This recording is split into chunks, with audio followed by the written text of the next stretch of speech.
In this video, I'm gonna be unboxing the Blackmagic Atem Mini and actually give you my thoughts if this live video switcher should be something worth investing in 2021. What's up guys, my name is Sam from Live Production Tips and Tools and welcome to my channel. In today's video, as I just said, I'm gonna be unboxing the Atem Mini Pro that I actually got for our church live streaming, and I'm gonna give you my thoughts.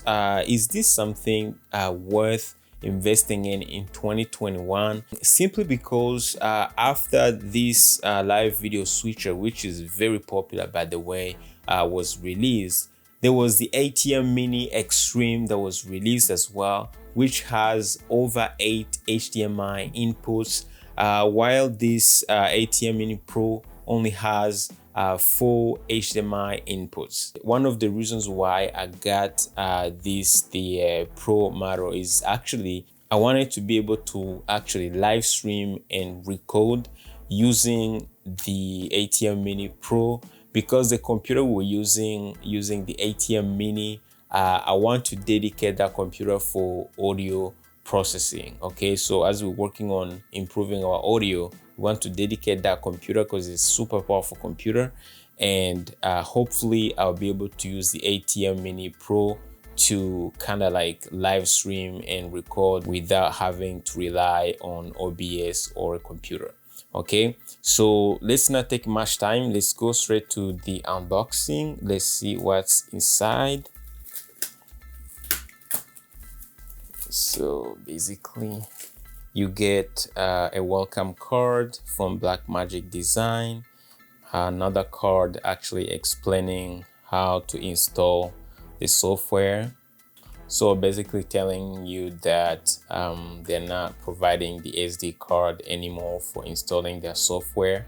So if you need to install the software, you just go to the Blackmagic Design website and you'll be able to get the software, okay? And you get a little Blackmagic Design sticker as well, and you get another card explaining to you how to install DaVinci Resolve, which is a free editing software from Blackmagic Design. Then you get the power adapter as well. You get all different adapters for different countries and depending on where you live.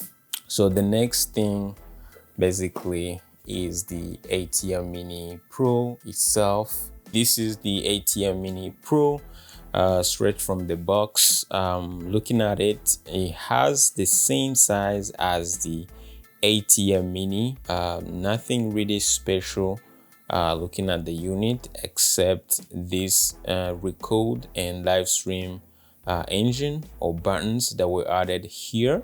Okay, so you got the stream button here and the record button here. You also have the video out option that was added, so what goes to the HDMI output. So we've got a choice from camera 1 to camera 4, or you can choose the multi-view or the program out, and that's another thing that was added. Other than that, if we start from here, you got camera 1, camera 2, camera 3, camera 4. Okay, you got still black, cat auto, fade to black, and then you got all the controls for all your cameras. You got mic 1 controls for mic 1 and mic 2. You got your picture-in-picture effects here, and duration for your transitions or your effects here, and your keying here, and your record and stream engine control here.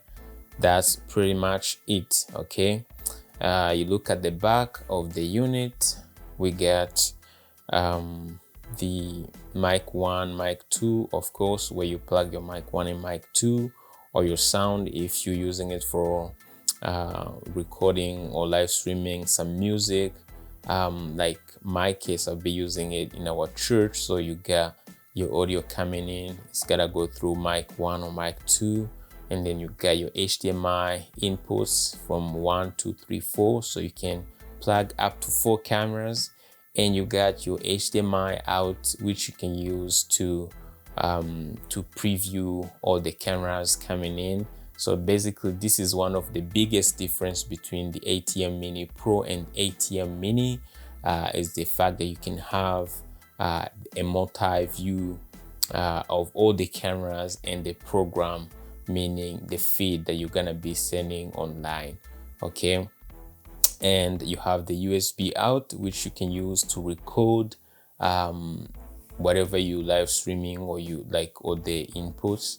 So you can record your program out, and you can actually use it to send the program out to OBS or any other live streaming software as a webcam. Okay, the last thing, you got your ATM control Ethernet port that you can use to plug in Ethernet cable for controlling the Atem Mini over remote, or you can use it to bring in internet connection if you want to live stream straight from this unit.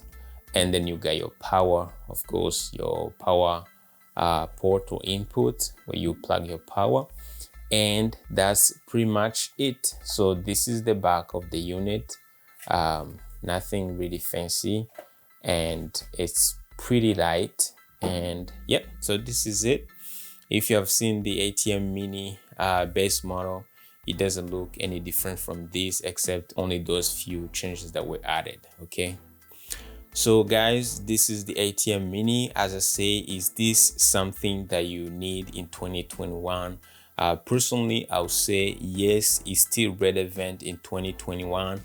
It has 4 HDMI inputs if you're using it to live stream, let's say for church live streaming recordings, or you have a YouTube studio at home where you need to bring in multiple cameras and you want to switch live while you live streaming. So you have a camera, like an overhead camera like this, what I have right now, and a talking head camera. You can use that to kind of switch live. I think it's gonna speed up your workflow. But also if you're doing some events or any kind of thing that you need HDMI cameras kind of switching thing, I think this switcher is still relevant. It doesn't do 4K, so you stuck with 1080p, but I think we are, I think we're gonna have 1080p for at least 3, 4, 5 years before we can move everything to 4K. So for me, I think having 1080p and the fact that it has HDMI inputs, I think HDMI is still relevant in 2021. And actually it's easy to convert. Let's say, maybe 3, 4, 5 years from now, if people start using SDI or something else. There's also the fact that it has only 4 HDMI inputs, meaning that you are limited. Let's say if you're a church or a corporation where you need multiple cameras, then I'll say if you think you're gonna need more than 4 inputs, you probably should be looking to the Atem Mini Extreme that has 8 inputs. Okay, but if you think you're not gonna have more than 4 inputs, personally I'll probably be using 3 cameras, and the 4th one would be bringing in graphics from the graphics computer for, like, displaying lyrics and Bible verses for our church. So that's how I'm planning on using it. Okay, but as soon as we upgrade to something bigger, let's say if we need more than 4 cameras, then I may invest in the Atem Mini Extreme, which is still affordable. It's still under $1,000. So I think Blackmagic has done a great job by creating these units that are affordable and yet provide good quality for live streaming. So guys, these are my thoughts on the Atem Mini Pro. Is it right for you? Honestly, I think if you're not thinking of having more than 4 HDMI inputs for your live streaming needs, I think this unit is still fantastic and is still future proof. Okay, keep in mind you can easily actually get this unit used, because a lot of people are sending it back and it's kind of getting cheaper on eBay, so you don't have to buy it brand new. Some people are upgrading to the Atem Mini Extreme So you know, you may find this actually on a very good price on eBay. If you have questions, if you have been using this unit and you love it, if you hate it, or if you have a different idea, if you think it's not relevant in 2021, if you think maybe we should start buying the Extreme model instead of this one, or maybe I shouldn't even get the Atem Mini Pro, maybe I should just get the Atem. Put in the comment, let me know what you think, guys. But for this video, this is it. Thank you so much, guys, for watching, and I'll see you on my next video. Take care.